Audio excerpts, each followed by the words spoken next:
Welcome back, ladies and gentlemen. I am excited to bring you unit number 2. That's right, we're diving into the second unit of chemistry with this video, and our focus is going to be on elements. Now, you're probably wondering why there is a picture of a mole on the screen. Well, you will find that out here in just a couple of videos, but for right now, our focus is on the elements that are on the periodic table and what you are going to have to do to satisfy the requirements of this chemistry course.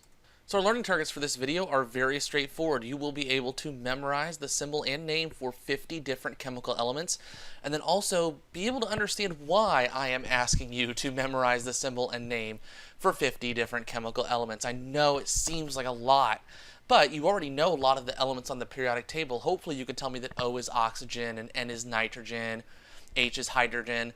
Many of these you've probably already memorized and may have heard before, so there's only going to be a handful that I'm going to ask you to memorize that you may have never heard of before or haven't used very frequently in some of your other science classes.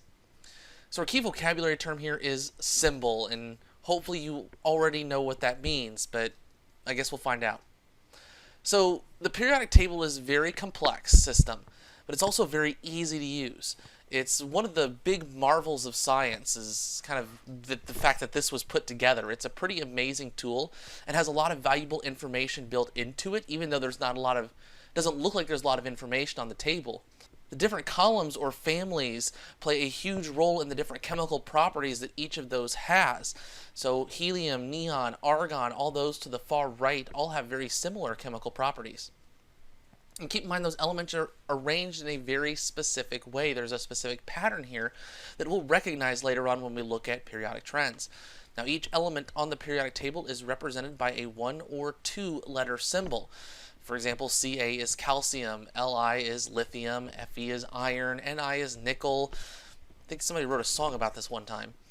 And these are the ones that are frequently used in chemical reactions. So when we're actually writing out a chemical reaction, we don't typically write out the full name of the element or compound, but rather we write the symbols, and those represent the words in that compound. So instead of writing sodium chloride in a chemical equation, we would write NaCl.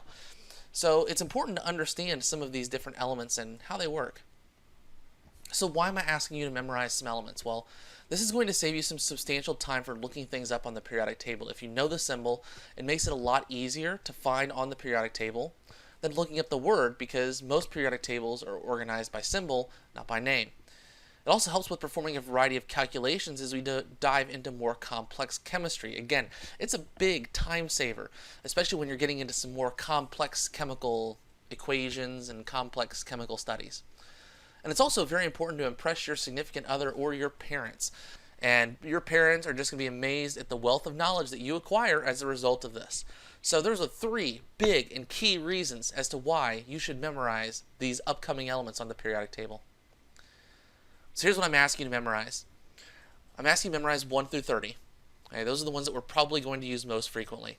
I also want you to know 35 and 36, bromine and krypton. I want you to know 47, which is silver. I want you to know 51, which is antimony. Iodine, which is 53. Xenon, which is 54.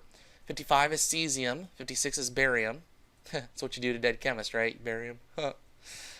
Gold, 79. Mercury, 80. 82 is lead. 83 is bismuth. 86, radon. And then 92, uranium. Those are the ones that are going to appear most frequently. Now, some may appear here and there, but I wouldn't ask you to memorize those. These are the key ones I want to make sure that you know prior to moving on in this chemistry class. So how do I memorize these things? Straight up flashcards. Honestly, probably one of the best ways to do it. I don't ask for a lot of straight up memorization in my class. A lot of it is application, but you do need to make sure that you do know these. So flashcards are good, or if you've ever used Quizlet, I guarantee there are several Quizlets that are out there that have those exact elements in place. Or you can always make one and share it with the class. So keep in mind that Quizlet and flashcards are going to be an excellent way for you to be able to memorize all of these different elements found on the periodic table. So long story short, again, I'm asking, please memorize these 45 elements. It will significantly help you in the long run in regards to this and other chemistry classes. And we will have a mastery quiz over this, so you do need to be able to meet a certain benchmark in order to obtain credit for that. Hopefully you've met the learning targets for this very short and quick video.